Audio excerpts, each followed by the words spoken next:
Black hole বা কৃষ্ণগহ্বর এই নামটা শুনলেই আমাদের চোখে কি ভাসে? মহাকাশের এক অসীম শক্তিশালী ভ্যাকুয়াম ক্লিনার, যা তার কাছাকাছি আসা সব কিছুকে, এমনকি আলোকেও এক নিমিষে গিলে ফেলে। হুম, যেখান থেকে নাকি কিছুই ফিরতে পারে না। ঠিক। কিন্তু কি হবে যদি বলি এই চরম সত্যিটা আসলে একটা নির্দিষ্ট সীমানা পর্যন্তই সত্যি, আর সেই সীমানার খুব কাছে গেলে নিয়মগুলো এতটাই অদ্ভুতভাবে পাল্টে যায় যে আমাদের সাধারণ জ্ঞান দিয়ে তা বোঝাই মুশকিল? ঠিক এখানেই আজকের আলোচনাটা অনন্য হয়ে উঠছে। আমাদের হাতে আছে রূপক মুখার্জির লেখা নিয়ার হরাইজন পিডিএফ শিরোনামের একটি গবেষণাপত্র। এটি রামকৃষ্ণ মিশন বিবেকানন্দ বিশ্ববিদ্যালয়ের পদার্থবিদ্যা বিভাগের একটা অসাধারণ কাজ। আচ্ছা। তবে শুধু গবেষণাপত্র বলাই ভুল হবে, এর সাথে একটি প্রতীকী ছবিও রয়েছে। একটি পদ্মফুলের উপর বসে থাকা রাজহাংস আর একটি সাপ, আর তার সাথে সংস্কৃতে লেখা তৎ হংসা প্রচোদয়াৎ। বাহ, এটা তো বেশ অদ্ভুত। এর সাথে ব্ল্যাক হোলের কি সম্পর্ক থাকতে পারে? আপাত দৃষ্টিতে কোনো সম্পর্ক নেই, কিন্তু হয়তো এই আলোচনা শেষে আমরা বুঝব যে প্রকৃতির গভীরতম রহস্যগুলো কিভাবে দর্শন আর বিজ্ঞানকে এক জায়গায় নিয়ে আসে। দারুণ। শুরুতেই একটা রহস্য। তাহলে আজকের আলোচনার উদ্দেশ্য হল এই গবেষণাপত্রটির সাহায্যে ব্ল্যাক হোলের কাছাকাছি আলোর এই অদ্ভুত, প্রায় স্বজ্ঞাবিরোধী আচরণকে বোঝা।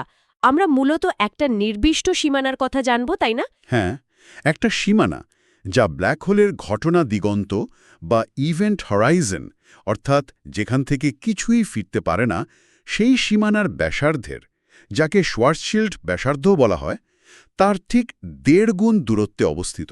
1.5 গুণ দূরত্ব? এই 1.5 গুণ দূরত্বের সীমানাটাই নাকি আসল ম্যাজিক লাইন? একদম। এই সীমানার এপারে আর ওপারে আলোর জন্য নিয়মকানুন পুরোপুরি বদলে যায়। তাহলে চলুন এই মহাকর্ষীয় খরগোশের গর্তে ঝাঁপ দেওয়া যাক। আচ্ছা, প্রথমে সহজ অংশটা দিয়েই শুরু করি। ব্ল্যাক হোল থেকে যখন আলোর উৎস অনেক দূরে থাকে তখন কি হয়? গবেষণাপত্রটিতে এর ব্যাখ্যা দেওয়ার জন্য একটা চমৎকার ধারণা ব্যবহার করা হয়েছে। একে বলা হয়েছে কার্যকরী বিভব বা এফেক্টিভ পোটেনশিয়াল। ঠিক। বিষয়টাকে সহজভাবে বোঝার জন্য একটা পাহাড়ের সাথে তুলনা করা হয়েছে, তাই না? ঠিক ধরেছেন। এর পেছনের পদার্থবিদ্যাকে একটা ধারণার মাধ্যমে খুব সহজে বোঝা যায়। বিজ্ঞানীরা যাকে বলেন কার্যকরী বিভব। আমরা আলোচনার সুবিধার জন্য এটাকে একটা কাল্পনিক মহাকর্ষীয় পাহাড় হিসাবে ভাবতে পারি। মহাকর্ষীয় পাহাড়, বেশ। উৎসটিতে যে গ্রাফটা দেওয়া আছে সেটা দেখলে মনে হবে যেন একটা মসৃণ পাহাড়, যার একটা চূড়া আছে। এই চূড়াটি ব্ল্যাক হোলের কেন্দ্র থেকে ঠিক শোয়ার্সশিল্ড ব্যাসার্ধের 1.5 গুণ, অর্থাৎ 1.5 RS দূরত্বে অবস্থিত। বেশ, তাহলে একটা পাহাড় আছে যার চূড়া হল 1.5 গুণ শোয়ার্সশিল্ড ব্যাসার্ধের দূরত্বে। এখন দূর থেকে আসা কোনো আলোকরশ্মির কী হবে তা নির্ভর করছে তার শক্তি এই পাহাড়টা টপকানোর জন্য যথেষ্ট কিনা তার ওপর। একদম। গবেষণাপত্রটিতে 3টি সম্ভাব্য পরিণতির কথা বলা হয়েছে। সবচেয়ে সাধারণ ঘটনা কোনটা? সবচেয়ে সাধারণ ঘটনা হল বিক্ষেপণ বা স্ক্যাটারিং। ভাবুন, আলোকরশ্মিটা একটা বলের মতো, আর তার শক্তি ওই পাহাড়ের চূড়া পর্যন্ত ওঠার জন্য যথেষ্ট নয়। আচ্ছা। তখন কি হবে? বলটা পাহাড়ের গা বেয়ে কিছুটা উঠে তারপর মাধ্যাকর্ষণের টানে আবার গড়িয়ে অন্যদিকে চলে যাবে। ব্ল্যাক হোলের পাশ দিয়ে যাওয়ার সময় আলোকরশ্মিটিও ঠিক এইভাবেই সামান্য বেঁকে গিয়ে আবার অসীমে ফিরে যায়। বেশিরভাগ আলোকরশ্মির ভাগ্য এটাই হয়। এটা বোঝা গেল। অনেকটা যেমন কোনো গ্রহের পাশ দিয়ে যাওয়ার সময় মহাকাশযানের গতিপথ বদলে যায়। দ্বিতীয় সম্ভাবনাটা কি? যদি আলোর শক্তি অনেক বেশি থাকে? যদি আলোকরশ্মির শক্তি পাহাড়ের চূড়ার চেয়েও বেশি থাকে, তাহলে তো আর কোনো বাধাই রইল না। সেটা সজোরে চূড়া পেরিয়ে যাবে এবং পাহাড়ের অন্য দিকে ঢালবে, সোজা ব্ল্যাক হোলের গভীরে গিয়ে পড়বে। আচ্ছা। একেই গবেষণাপত্রে বলা হয়েছে রেডিয়াল প্লাঞ্জ, অর্থাৎ সর্পিল গতিতে ব্ল্যাক হোলের ভেতরে পতন। আর তৃতীয় একটা সম্ভাবনার কথাও বলা আছে, যেটা নাকি খুব বিরল। অস্থিরশীল বৃত্তাকার কক্ষপথ। এটা ঠিক কি? এটা কি শনির বলয়ের মতো পাক খেতে থাকে? তুলনাটা ভালো, কিন্তু শনির বলয় স্থিতিশীল, আর এটা ঠিক তার উল্টো। কল্পনা করুন, আলো রশ্মিটির শক্তি ঠিক ততটাই যতটা পাহাড়ের চূড়ায় পৌঁছানোর জন্য দরকার। 1 ফোঁটাও কম বা বেশি নয়। একেবারে কাটায় কাটায়। হ্যাঁ, সেই অবস্থায় আলো সাময়িকভাবে ওই চূড়ার উপর অর্থাৎ 1.5 গুণ শোয়ারশিল্ড ব্যাসার্ধের দূরত্বে একটা বৃত্তাকার কক্ষপথে ঘুরতে থাকে। কিন্তু এটা একটা ধারালো ছুরির ফলার ওপর ভারসাম্য রাখার মতো। মানে সাংঘাতিক নড়বড়ে। ঠিক।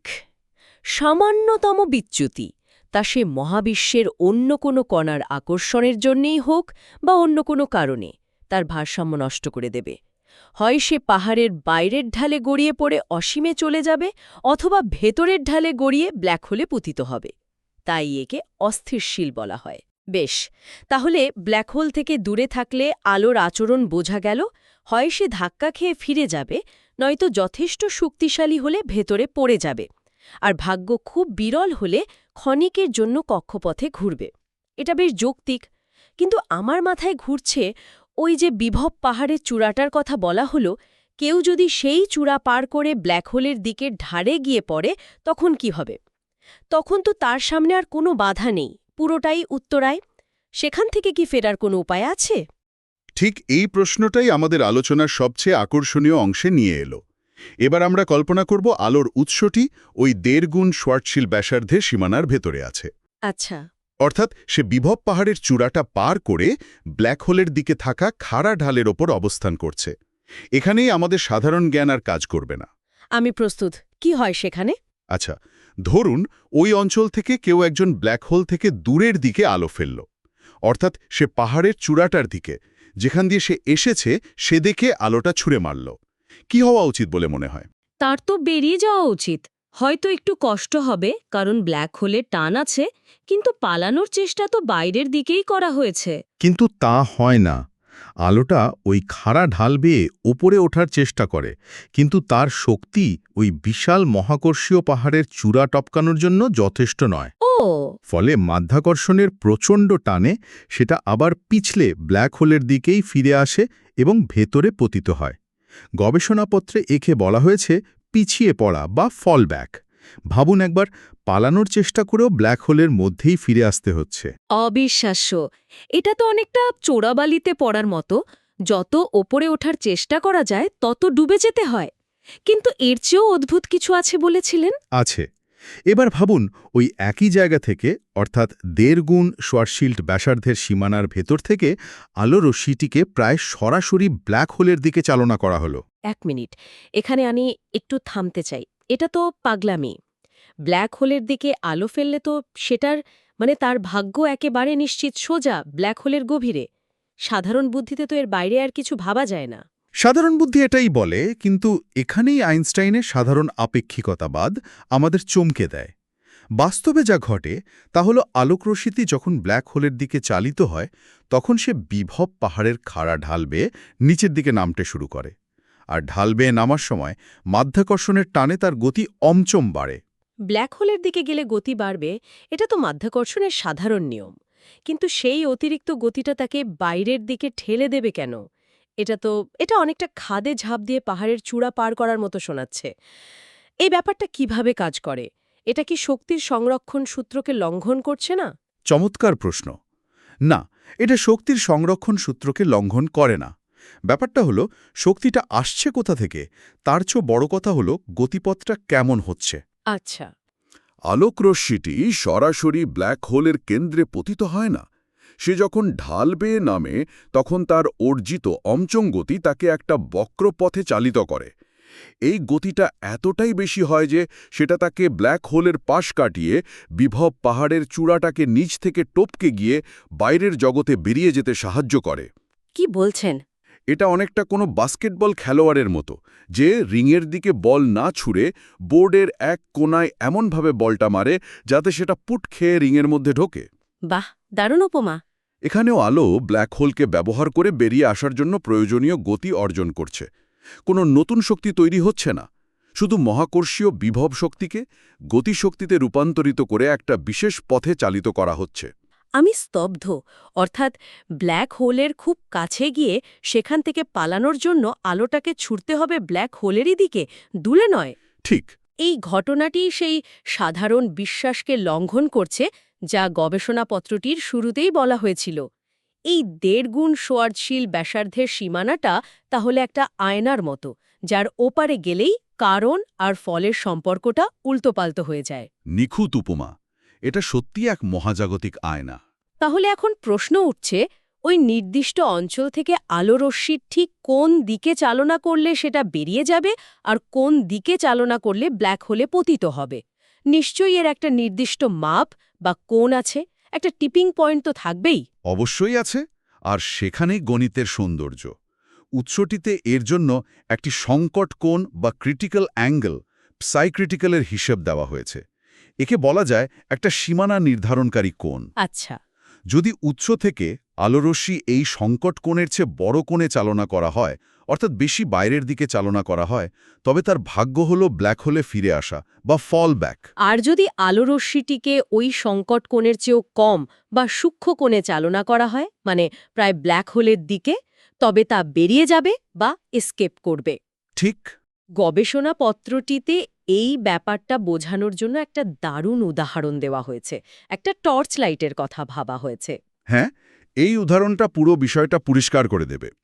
কল্পনা করা যাক কেউ একটি টর্চ লাইট নিয়ে ওই 1.5 গুণ শোয়ার্টশিল্ড ব্যাসার্ধের সীমানা থেকে ধীরে ধীরে ব্ল্যাক হোলের ঘটনা দিগন্তের দিকে এগিয়ে যাচ্ছে। যতই সে ব্ল্যাক হোলের কাছে যাবে, দূর থেকে কোনো পর্যবেক্ষকের কাছে টর্চ লাইটের আলোটা ততই ম্লান বা অনুজ্জ্বল বলে মনে হবে। কিন্তু কেন ম্লান মনে হবে? আলো তো একই উজ্জ্বল্যে জ্বলছে। এর কারণটা নিশ্চয়ই ওই সংকট কোণের সঙ্গে জড়িত। একদম। ব্ল্যাক হোলের যত কাছাকাছি যাওয়া যায়, ওই সংকট কোণের মানটাও তত কমতে থাকে। এর মানে হল, আলো বেরিয়ে আসার জন্য যে শঙ্কু বা কোন অফ এসকেপ রয়েছে তা ক্রমশ সংকীর্ণ হয়ে আসছে। কোণ অফ এসকেপ, আচ্ছা। ধরুন 1.5 গুণ শোয়ার্টশিল্ড ব্যাসার্ধের একটু ভেতরে ওই শঙ্কুটা হয়তো বেশ চওড়া, কিন্তু আপনি যত ঘটনা দিগন্তের দিকে এগোবেন, ওই শঙ্কুটা একটা পেন্সিলের সরু ডগার মতো হয়ে আসবে। তাহলে আমি যদি ওই টর্চটা নিয়ে ঘটনা দিগন্তের দিকে এগোতে থাকি, আমার নিজের কাছে কি টর্চের আলোকে দুর্বল মনে হবে? না, আপনার কাছে একদম স্বাভাবিক আর উজ্জ্বল মনে হবে। কিন্তু বাইরের জগতে থাকা কারো কাছে মনে হবে আপনার আলোর উৎস ক্রমশ নিভে আসছে। কারণ আমাদের বাস্তবতা আলাদা হয়ে যাচ্ছে। ঠিক তাই। কারণ আপনার বাস্তবতা আর বাইরের জগতের বাস্তবতা তখন আলাদা হয়ে যাচ্ছে। টর্চলাইট থেকে যে আলো চারিদিকে বেরোচ্ছে, তার খুব সামান্য একটা অংশই ওই অতি সংকীর্ণ শঙ্কুর মধ্যে দিয়ে বাইরের পর্যবেক্ষকের কাছে পৌঁছাতে পারছে। আর বাকিটা? বাকি বেশিরভাগ আলোই শঙ্কুর বাইরে পড়ে যাচ্ছে এবং ব্ল্যাক হোলের দিকে ফিরে আসছে। তাই দূর থেকে দেখলে মনে হবে আলোটা কমে আসছে। ও আচ্ছা, এবার বুঝতে পারছি। তাহলে ঘটনা দিগন্ত কোনো ভৌত দেয়াল নয়। এটা আসলে এমন একটা জায়গা যেখানে ওই মুক্তির শঙ্কু বা কোন অফ এসকেপ পুরোপুরি বন্ধ হয়ে যায়। পালানোর জন্য কোনো কোণই আর বাকি থাকে না। বাহ, কি দারুণ ব্যাখ্যা! তাহলে ঘটনা দিগন্তে পৌঁছালে ঠিক কি হবে? একেবারে ঘটনা দিগন্তে, অর্থাৎ r=rs দূরত্বে এই সংকটকোণের মান 0 হয়ে যায়। এর মানে হল সেখান থেকে শুধুমাত্র একটি পুরোপুরি রেডিয়াল বা লম্বালম্বিভাবে বাইরের দিকে চালিত আলোক রশ্মি মুক্তি পেতে পারে, যা বাস্তবে প্রায় অসম্ভব। কারণ অত নিখুঁতভাবে চালনা করা যায় না। ঠিক। আর ঘটনা দিগন্তের ভেতরে ঢুকলে তো কোনো কোণই আর বাইরের দিকে মুখ করে থাকে না। পালানোর পথটা পুরোপুরি বন্ধ হয়ে যায়। আর এভাবেই আমরা একটা সহজ ধারণার মাধ্যমে বুঝতে পারি যে কেন ঘটনা দিগন্তের ভেতর থেকে কোনো আলোই বাইরে আসতে পারে না। এই টর্চ লাইটের উদাহরণটা খুব সুন্দরভাবে ব্যাখ্যা করে যে কেন ঘটনা দিগন্তকে পয়েন্ট অফ নো রিটার্ন বলা হয়। এটা কোনো হঠাৎ করে তৈরি হওয়া দেয়াল নয়, বরং একটা গাণিতিক সীমানা যেখানে পালানোর সম্ভাবনা শূন্য হয়ে যায়। ঠিক তাই। এটা প্রকৃতির এক চরম সীমানা, যা জ্যামিতি দিয়ে তৈরি। তাহলে আজকের এই গভীর আলোচনা থেকে আমরা যা জানলাম তা এক কথায় অসাধারণ। ব্ল্যাক হোল সম্পর্কে আমাদের ভ্যাকিউম ক্লিনারের ধারণাটা যে কতটা সরলীকরণ তা স্পষ্ট হল। আমরা জানলাম যে শোয়ার্টশিল্ড ব্যাসার্ধের 1.5 গুণ দূরত্ব একটা অত্যন্ত গুরুত্বপূর্ণ সীমানা, একটা মহাকর্ষীয় জলবিভাজিকা। এই সীমানার বাইরে থাকলে আলোর আচরণ অনেকটাই আমাদের পরিচিত নিয়মের মতো। কিন্তু এই সীমানা পার করলে খেলার নিয়ম সম্পূর্ণ বদলে যায়। একদম। সেখানে ব্ল্যাক হোল থেকে দূরে যাওয়ার চেষ্টা করলে তার টানেই ফিরে আসতে হয়, আর তার দিকে এগিয়ে গেলে মহাকর্ষকে ফাঁকি দিয়ে মুক্তি পাওয়া যায়। সংকটকোণের ধারণাটিও আমাদের বুঝতে সাহায্য করল যে ঘটনা দিগন্ত কোনো রহস্যময় প্রাচীর নয়, বরং জ্যামিতির এক অবশ্যম্ভাবী পরিণতি। আজকের এই আলোচনাটি একটি নির্দিষ্ট ধরনের, অর্থাৎ চার্জবিহীন ও অঘূর্ণায়মান শোয়ার্টশিল্ড ব্ল্যাক হোলকে কেন্দ্র করেছিল। কিন্তু মহাবিশ্বে তো আরও অনেক ধরনের ব্ল্যাক হোল আছে, যেমন চার্জযুক্ত বা ঘূর্ণায়মান ব্ল্যাক হোল। আর সেখানেই একটা গভীর প্রশ্ন লুকিয়ে আছে যা আমাদের চিন্তার জন্য রেখে যাওয়া যায়। যদি এই সরলতম ব্ল্যাক হোলে আলোর আচরণ এত অদ্ভুত আর স্বজ্ঞা বিরোধী হতে পারে, তাহলে আরও জটিল ঘূর্ণায়মান ব্ল্যাক হোলগুলোর কাছাকাছি ঘটনাগুলো না জানি আরও কত বিস্ময়কর হবে। সেখানে হয়তো সময় আর স্থান আরও অদ্ভুতভাবে বেঁকে যায়। এই উৎসটি আমাদের এটাই ভাবতে শেখায় যে মহাকর্ষের গভীরে এখনও কত রহস্য লুকিয়ে আছে, যা আমাদের সাধারণ ধারণাকে প্রতিনিয়ত চ্যালেঞ্জ করে চলেছে। হয়তো সেই রাজহাঁসার সাপের ছবিটা এই দ্বৈততারই প্রতীক, একদিকে সৃষ্টি আর মুক্তি, অন্যদিকে ধ্বংস আর আবদ্ধতা, যা একই মহাজাগতিক সত্যের দুই ভিন্ন রূপ।